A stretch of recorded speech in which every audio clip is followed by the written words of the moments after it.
back to the terminology. So we talked about firmware. I think the other term that's going to get thrown around a lot, particularly in regard to business right to repair, is critical infrastructure. And Billy, you actually, in your work in the military and after that, have a lot of experience plumbing vulnerabilities in critical infrastructure. So I would just ask you, how should we understand what critical infrastructure is, and also the cyber threats affecting critical infrastructure? Yeah, it's an interesting question. The cyber operations squadron that I commanded was actually focused very much on critical infrastructure.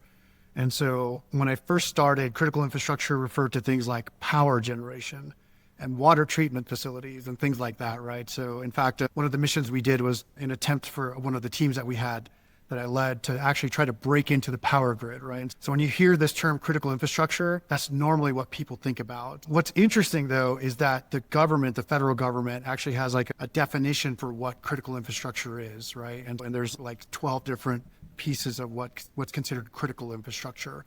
And if you're on this list of critical infrastructure, then that entitles you to certain types of like government support, and can the military work on some of your systems or review them, things like that, right? Now it includes a lot of things other than like power generation and water treatment facilities.